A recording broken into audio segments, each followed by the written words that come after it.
Olá, boa tarde a todos. Mais uma vez aqui, Eduardo Ribeiro. Vou bater um papo hoje no nosso podcast Pode Ser com o Serginho, um amigo, parceiro, amigo, irmão, lá de São Paulo também, que já está aqui em Portugal já há um tempo, né? E tem algumas histórias para contar.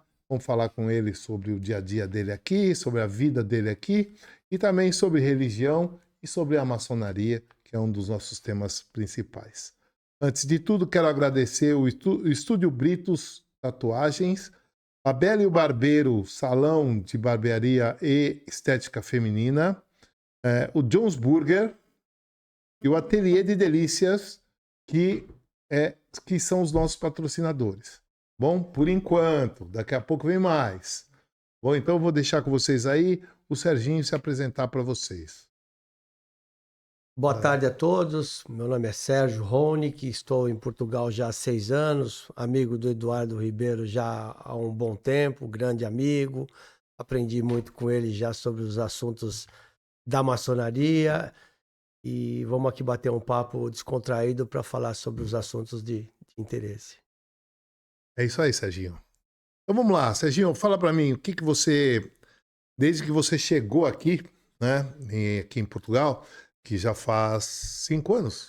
Já completei 6 anos agora em 6 fevereiro, anos? Então, próximo passado. 6 anos, o que você viu de diferença de quando você chegou para agora? Mudou bastante, né, Serginho? Mudou bastante. Quando eu cheguei, o euro estava 3,78, hoje ele é 5,50. Isso muda muito a nossa expectativa de compra. Embora aqui. já chegamos também a pegar 7 e pouco, né? Já chegou foi a 7, foi o limite máximo, né? Um pico muito alto aí, né? Mudou um pouco o custo de vida, atualmente hoje mudou bastante, a gente nota que os preços alteraram, apesar do pessoal comentar que não há inflação na Europa, isso não é bem verdade. Não é bem verdade. Né? Mas ainda assim é muito bom estar aqui, morando aqui, por força da segurança, a tranquilidade, as coisas funcionam bem aqui, melhor que no Brasil, na minha opinião. Sim, na minha também. Eu cheguei em fevereiro de 2017 aqui em Portugal com a minha família, vindo do Brasil por força da insegurança lá e da instabilidade econômica que ainda impera lá. Com essas mudanças de governo, a coisa ainda não tá legal por lá. Quando nós chegamos, eu cheguei um pouco antes de você, quando nós chegamos aqui, as coisas eram um pouco diferentes aqui também, né, Serginho? Era melhor ainda do que está agora, né? Exato. Essa invasão que a gente está tendo aí sem critério de fica meio complicado, né? A palavra correta é essa, é critério. A fronteira de Portugal está escancarada, Tá escancarada. está vindo gente de tudo quanto é lado, mas eles não têm um controle disso, dessas pessoas que estão chegando aqui. Sim, então eles invadem o mercado de trabalho de forma informal e você nota que algumas coisas têm acontecido aqui, coisas que no passado não aconteciam. Pequenos delitos. Sim. E também outros delitos, né, Serginho? A gente tem visto aí gente sendo baleada. Vi essa semana aí lá em Lisboa, morreram 2 baleados, né? E mulheres sendo abusadas, né? Exatamente. Por um povo que vem de fora, que no país deles é comum, né? E aqui não é, né? Dizem que até em Leiria, aqui na nossa cidade, houveram episódios de abuso sexual. Exato. E isso é uma coisa que é totalmente incomum nessa região. Exatamente. Quando eu cheguei em Portugal, na ocasião de me colocar, em busca de uma casa para morar, esses detalhes, eu tive um contato com corretor de imóveis de uma imobiliária que falou que Leiria ainda era um cantinho do céu, e naquela ocasião eu concordei com ele. Hoje, não mais assim com a mesma... Com tanta veemência. Exato, né? não está tão blindado. Exatamente. Eu estive recentemente como se fosse uma delegacia de polícia no Brasil aqui, para relatar um fato de um telefone do meu filho, e o policial falou que existem locais que possuem incidência diária de algum tipo de delito. Sim. Isso é incomum, isso não é nada bom. Acho que deveria mudar um pouco o formato dessa aceitação desse público que vem morar para cá. E nós que somos do Brasil, de São Paulo, né? Uma cidade grande como São Paulo, a gente percebe os delitos que estão chegando aqui, estão migrando de lá para cá, né? Infelizmente a gente percebe os modus operandi são os mesmos, O né? formato do que acontece e tal, a gente fala, isso é coisa Isso é coisa de quem chegou de lá, né? Exatamente. Infelizmente isso é verdade. A gente tem percebido isso. Mas fazer o quê, né? Vamos torcer para que tudo fique bem, né? Exato. Alguns critérios, como sugestão, foi até um tema de um bate-papo semana passada com um amigo. Na chegada de um imigrante aqui, documentação completa, aonde vai estar hospedado, Sim. rigor nesse formato Sim. de informação. Se alguma polícia de fiscalização for ao local, o cara não mora lá, não está lá, o endereço é frio, já põe ele numa lista vermelha, ponto final. Já era. Dá um prazo para ele apresentar a documentação de um trabalho fixo, Sim. correto, nada informal. Exatamente. Isso já traria aí uma tranquilidade, porque ia dar uma filtrada bastante grande na intenção do imigrante de realmente vir para somar e não para subtrair. Exatamente. Esse tipo de critério que você falou aí, de pegar onde vai ficar, tudo, e vamos lá fiscalizar, é o que acontece nos Estados Unidos, né? Eles pegam tudo, onde você vai ficar, com quem, como. Antes de você pegar o ETA, por exemplo, de chegar nos Estados Unidos, você tem que pôr o nome de alguém que está lá, o endereço de alguém que está lá, você conhece alguém lá, conhece, tal. Se eles vão pesquisar ou não, aí já é outro critério, mas você tem que pôr, né? Você é obrigado a pôr o nome de alguém lá e tal. Aí, se forem lá, se não tiver, aí tá complicado. Você pegar, você tá fora e não entra mais. Exatamente. Né? Aqui não, aqui tá encarado. Né? Isso a gente fala, né, de todas as nacionalidades que aqui estão chegando, não são só dos brasileiros. Não, de tudo. Existem, tá chegando de tudo quanto é lado do mundo. Você entra no shopping hoje, você vê grupos de indianos, grupos de paquistaneses, grupos de... os China, que são discretos, os chineses que aqui estão são discretos, mas você vê que é um mix imenso na cidade. Um mix exatamente imenso e que muitos têm culturas diferentes, né? E eles querem implantar a cultura deles aqui, né? Fica estranho.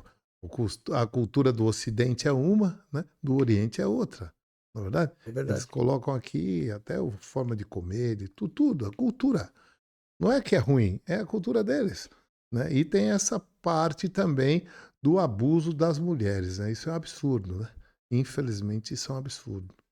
Mas está tendo bastante aqui. Espero que melhore um pouco, né? Não, isso tem que ser tem que ser melhorado. Cuidado, né? De pertinho. Vamos ver agora aí com essa nova política que está aí, né? O novo ministro que assumiu aí. Vamos ver o que vai ser feito aí. Deus que consiga melhorar. Aparentemente o Montenegro tem aí algumas boas intenções com relação ao todo. Espero que... Talvez se o André tivesse ganho, né? Do Chega, Ave Maria.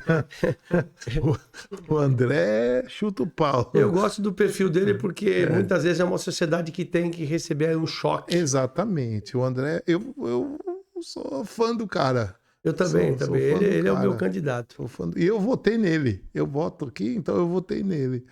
Quero que ele ganhe mesmo. Né? E você viu como ele despontou da eleição passada para essa, mais de 1 milhão de votos a mais, né?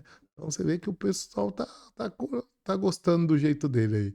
Ele bate de frente com todo mundo. Né? Ele é bom. É que vem num formato já antigo que, na nossa opinião, na nossa visão, não funciona bem, mas o pessoal está acostumado. Existe aquela proteção da elite deles e o resto é resto. O resto é bem assim, o resto. A gente entraria aí numa seara de um assunto polêmico, que é o auxílio ao pessoal de fora do país, aos ciganos.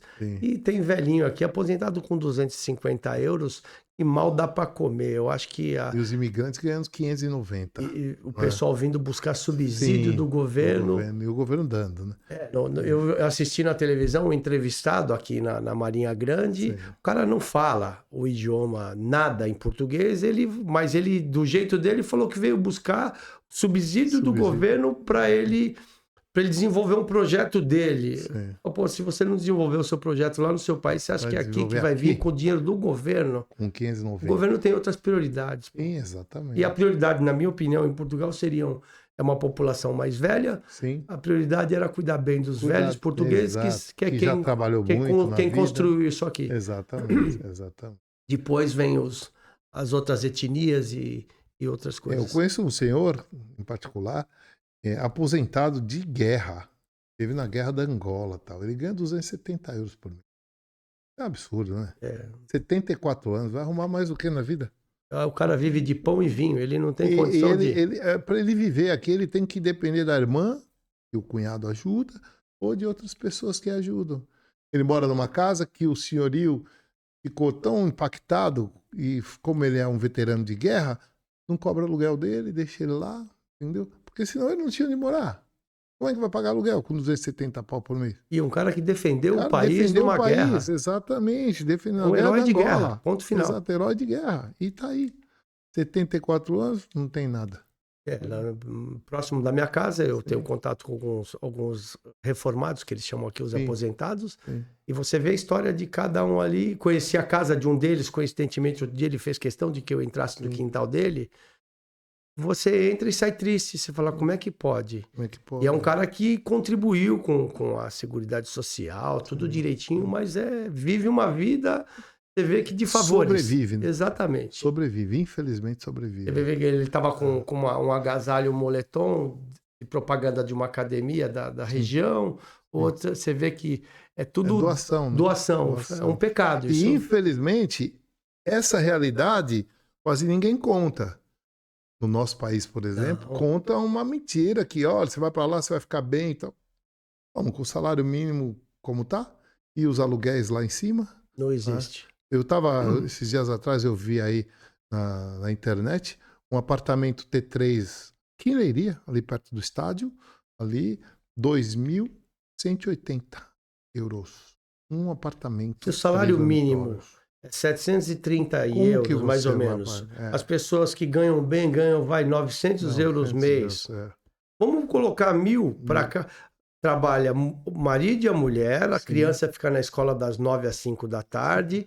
Aí, se não dá tempo de pegar na escola, vai para o tal do ATL, que é atividade de tempo livre, que tem que ser pago, a perua que vai buscar na escola e tal. A criança pouco fica com os pais ganham um valor justo para pagar o quê? O aluguel e a comidinha. Como é que o cara vai prosperar? Não dá, né? Basicamente, a minha visão é que em Portugal, trabalhando, ninguém vai ficar rico, ninguém vai ter dinheiro para passear, para viajar. Só nas mutretas, né? Exato.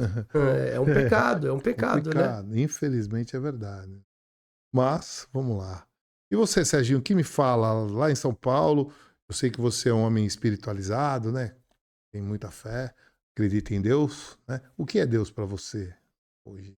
Deus para mim, é a inteligência suprema, o princípio de todas as coisas. O que me move hoje com 58 anos e que me dá força para superar os obstáculos da vida é minha fé, inabalável. Minha formação é católica, pela família, depois conheci um pouco, durante vários anos, a Casa André Luiz, o kardecismo. E, basicamente, eu resumo a Bíblia em amar a Deus sobre todas as coisas e o teu próximo como a ti mesmo. Sim. Respeitar o espaço do outro e cada ação que você for realizar, você pensar nos resultados que aquilo pode surgir para você ou para o outro. E não quero para o outro o que eu não quero para mim. Talvez seja muito sucinto, muito simples, mas é a forma como eu procuro viver. É a realidade, né? É o bem direto também, né? Exato. É assim que tem que ser. Sem muito floreio, né? Exato. Eu vejo, por exemplo, eu tive esse impacto, não sei se você teve também, acredito que pela fé que você tenha percebido aqui. O povo aqui é um povo muito sem fé, né? Eu vejo. Embora tenha o Santuário de Fátima aqui muito conhecido, mas eu vejo o povo português, ele meio descrente de tudo, né? Totalmente diferente de brasileiros que tem muita fé em Aparecida, Nossa Senhora Aparecida, fé em Deus, né? As festas lá de Nossa Senhora Aparecida, lotado. E aqui, Fátima é lotado, mas de turistas, né? De turista. Turistas com muita fé. Muita fé, que vem até a pé. Né?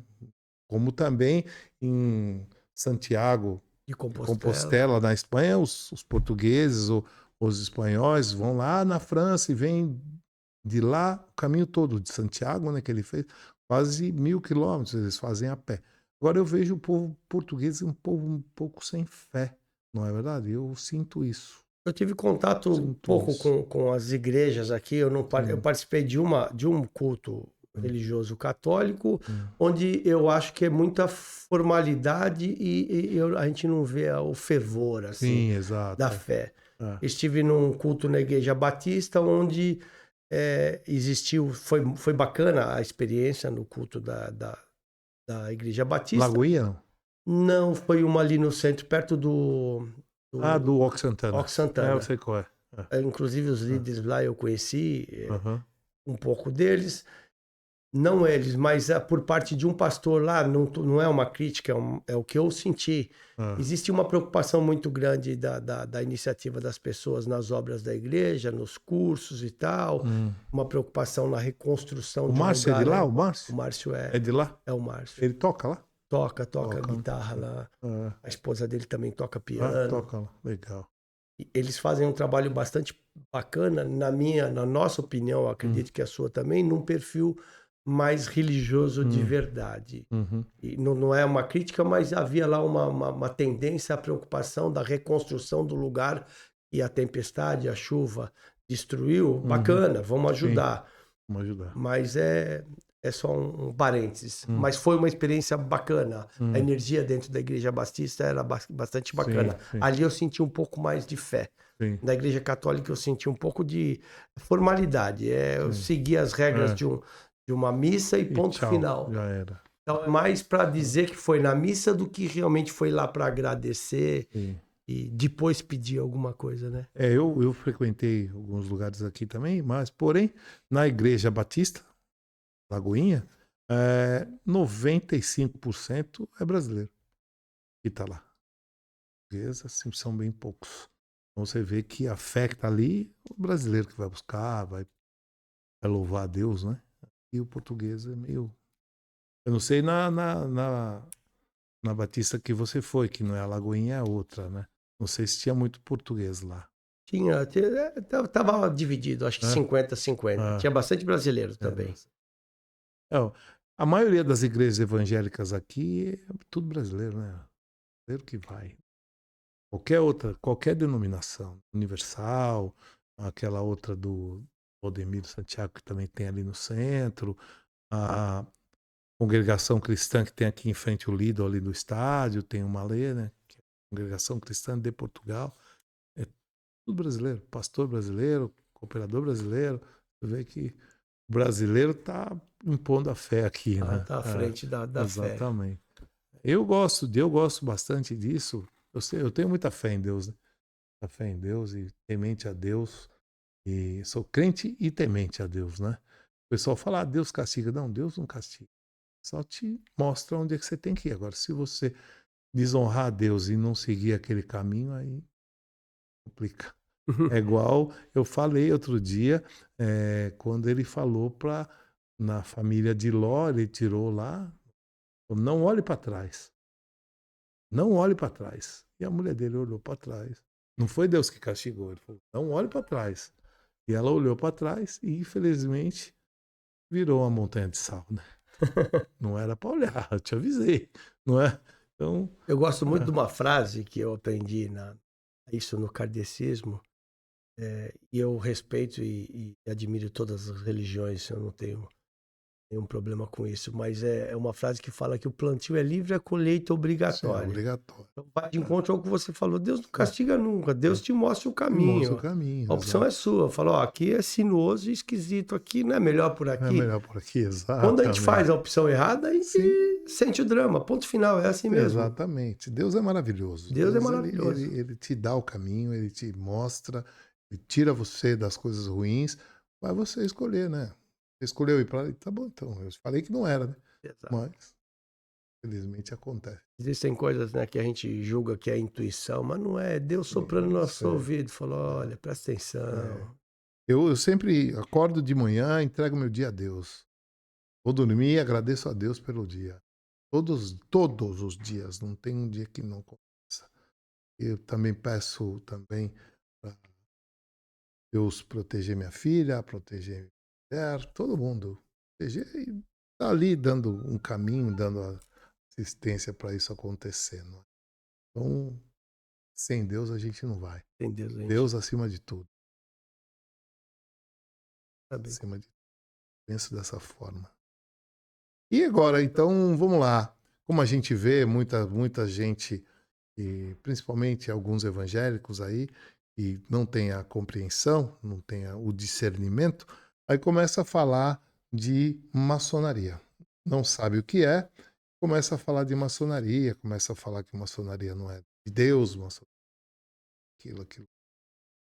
E você, um irmão, tá, da maçonaria, sabe que o que a gente faz, nós fazemos na maçonaria, é tudo baseado em cima do livro das Sagradas Escrituras, que é a Bíblia, não é?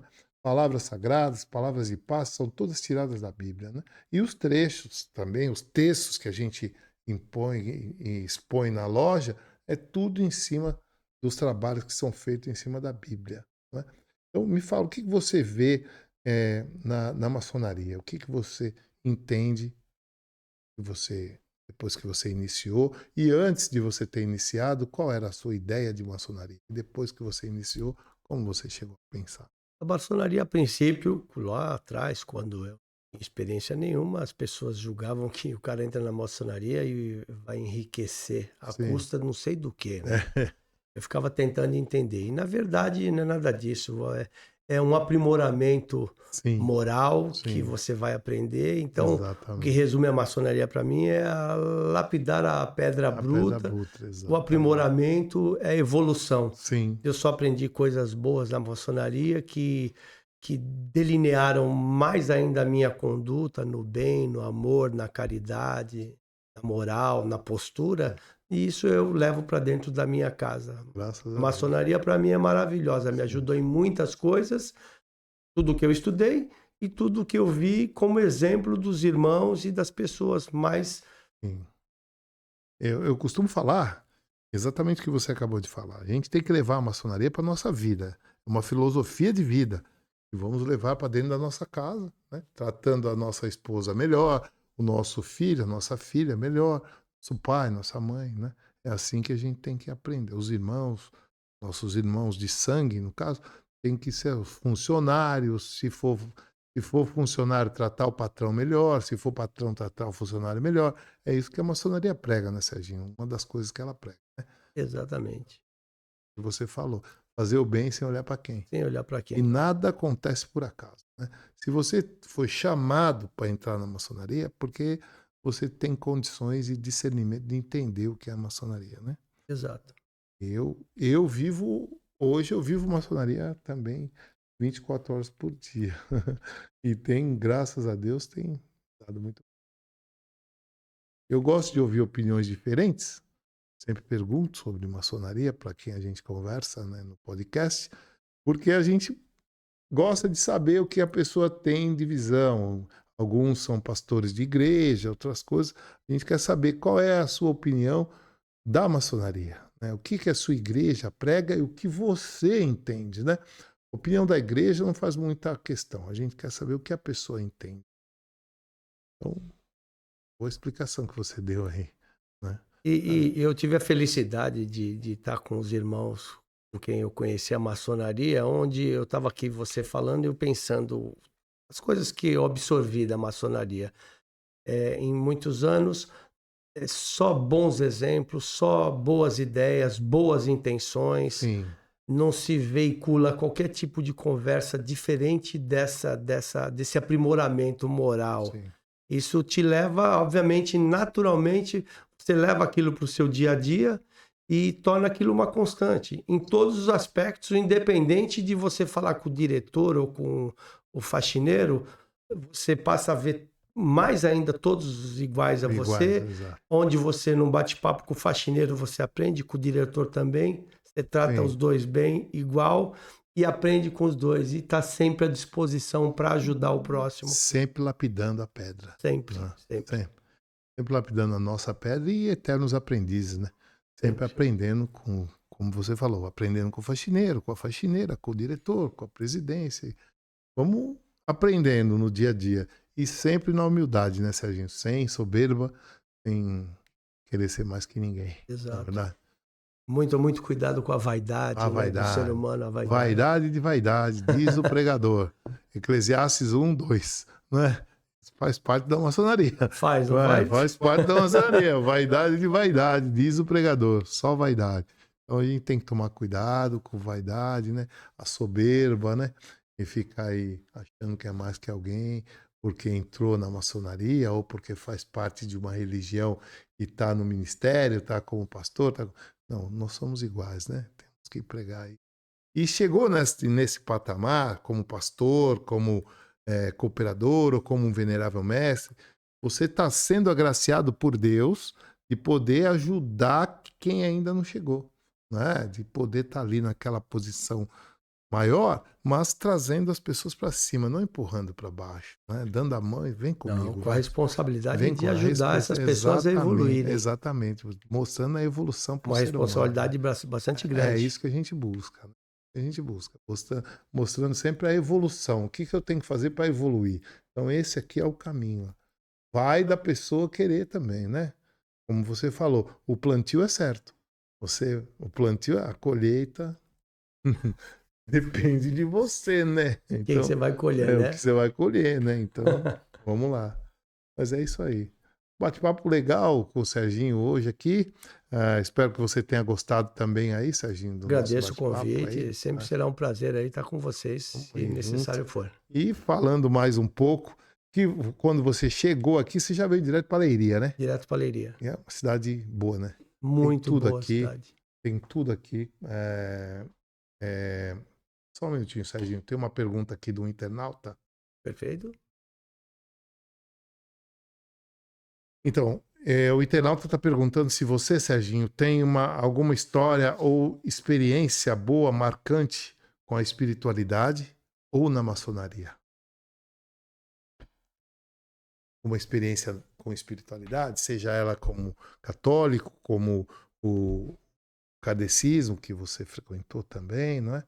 Então, com o espiritismo... Ou na evangélica, né? O que eu posso relatar é que eu fiquei muito mais sensível às coisas da espiritualidade. Sim.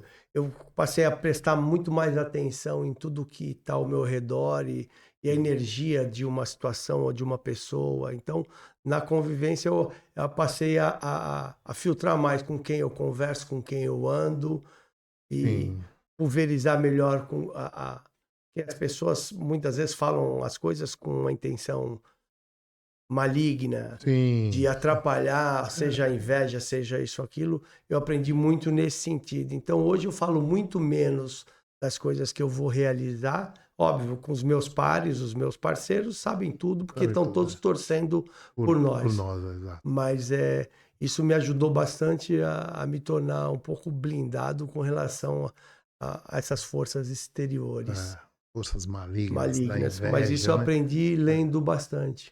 Sim. Com a maçonaria eu aprendi muita coisa, na minha opinião. Com relação à conduta, ao respeito, à igualdade.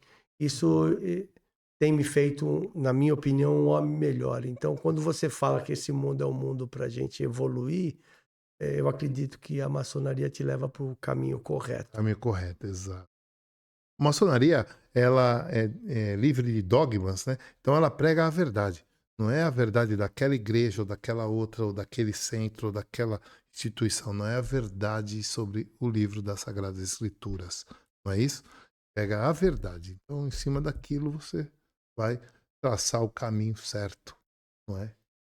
Eu tenho que ir para a esquerda, então eu vou para a esquerda. Eu tenho que ir para a direita, então eu vou para a direita. Ali é o certo, então nós vamos pelo certo. Sempre pelo certo. Sempre pelo certo. Não é o certo pelo errado, não. É o certo pelo certo. Não é isso? Exatamente. Isso mesmo. Serginho, muito obrigado pela sua presença aqui. Mais uma vez, acabei de falar, mas espero que você tenha gostado desse bate-papo aí, né?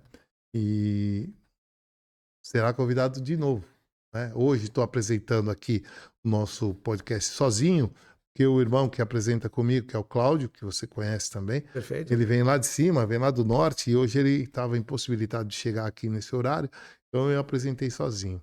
Da próxima vez, nós vamos chamar você para bater um papo com os dois.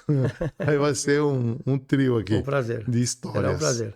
Tá bom? Tá ótimo. Obrigado. Vou agradecer mais uma vez aí o Ateliê de Delícias 23, John's Burger, O Abélio Barbeiro, salão e barbearia, estética masculina e feminina, e o Estúdio Britos Tatuagem. São os nossos patrocinadores aí no momento.